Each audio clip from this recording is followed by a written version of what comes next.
आदत हो चुकी है तेरी।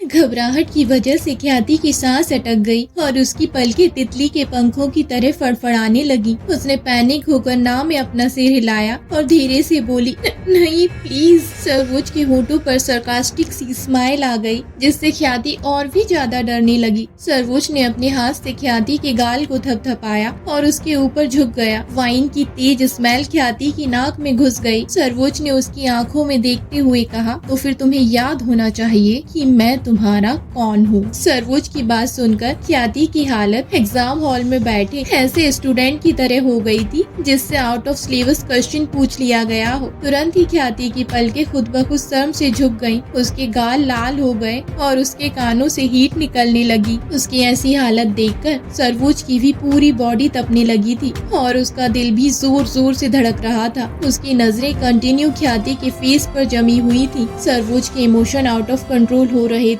ख्याति सर्वोज की गोद में लेटी हुई थी और उसकी बॉडी में होने वाले चेंजेस को वो साफ साफ फील कर सकती थी। सर्वोज का एक हाथ पहले से ही ख्याति के सिर के नीचे था। उसने दूसरे हाथ से ख्याति की चिन को पकड़कर ऊपर किया और अंगूठे से ख्याति के होठों को छूने लगा। उसके ऐसा करते ही ख्याति की पूरी बॉडी कांप गई। उसने घबरा कर अपनी पलकें उठाई और सर्वोज का हाथ पकड़ना चाहा, लेकिन वो पहले ही थोड़ी लेट हो गई थी। अब तक सर्वोज के हाथ ने ख्याति की गर्दन को पकड़ लिया था। ख्याति ने सर्वोज को पीछे धकेलने की कोशिश की, लेकिन सर्वोज 1 इंच भी नहीं हिला। ख्याति प्रतीक के सामने बहुत ज्यादा शाय और ऑकवर्ड फील कर रही थी, लेकिन सर्वोज को तो जैसे किसी चीज से कोई फर्क ही नहीं पड़ता था। ख्याति को सर्वोज पर बहुत गुस्सा आ रहा था। कार में किसी और के मौजूद होते हुए कोई इस तरह की हरकतें कैसे कर सकता है? This is too much. हालांकि प्रतीक ने खुद को पूरी तरह से अंधा और बहरा साबित करने में कोई कसर नहीं छोड़ी। प्रतीक का अपने बॉस और लेडी बॉस को रोमांस करते हुए देखने का कोई इरादा नहीं था, लेकिन फिर भी वो एक एडल्ट था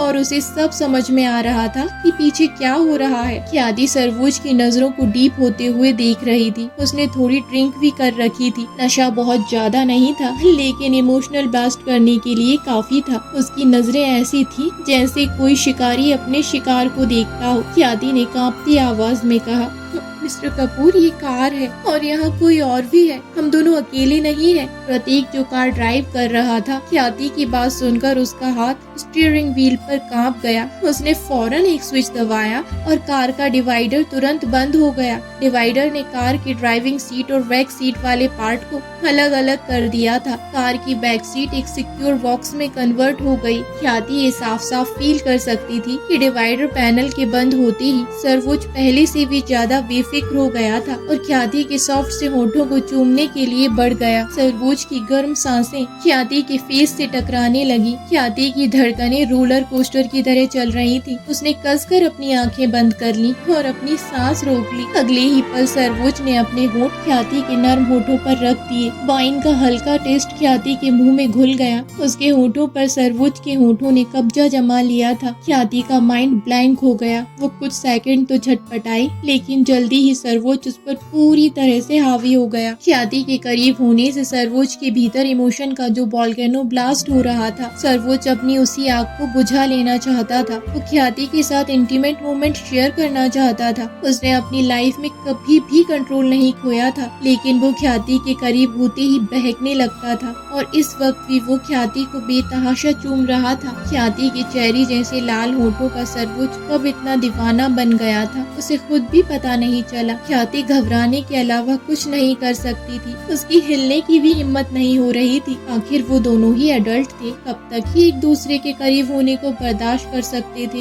एक दूसरे के करीब होने से उन दोनों की ही हालत खराब हो गई। वो दोनों ही कार में पसीने पसीने हो गए थे। ख्याति ने जैसे तैसे सर्वोज को कुछ दूर धकेला और हाफते हुए बोली, मिस्टर कपूर, आप नशे में हैं। सर्वोज ने ख्याति की चिन को पकड़ लिया और उसे अपनी आंखों में देखने पर मजबूर करते हुए बोला, मैं तुम्हें किस एंगल से नशे में दिखता हूँ? ख्याति ने अपना लोअर लिप बाइट किया। उसे नहीं पता था कि उसे क्या बोलना चाहिए। जब कुछ भी समझ में नहीं आया तो उसने चुप रहना ही ठीक समझा। इतना कहकर सर्वोज ने अपने होठ ख्याति की गर्दन पर रख दिए। उसकी गर्म सांसें ख्याति की गर्दन की स्किन को जला रही थी। सर्वोज की आवाज बहुत ज्यादा डीप थी। ऐसा लग रहा था जैसे वो सच में अपने होश में नहीं था। उसके हाथ बेकाबू होकर ख्याति की पीठ और सीने पर फिसल रहे थे। उसे इस तरह रिएक्ट करते देख ख्याति की सांस अटक गई और अब वो सच में डरने लगी थी। कार का एटमॉस्फेयर इतना ज्यादा हॉट हो गया था, ऐसा लग रहा था जैसे कार का एयर कंडीशनर फेल हो गया हो। कार में उन दोनों की बहकती हुई सांसों की आवाज गूंज रही थी। कार सरवुज के मेंशन के पार्किंग एरिया में एंटर कर चुकी थी। प्रतीक को समझ में आ गया था कि उसके बॉस का कार से बाहर निकलने का कोई इरादा नहीं है, इसलिए उसने कार को पार्क किया और खुद ही बाहर निकल गया।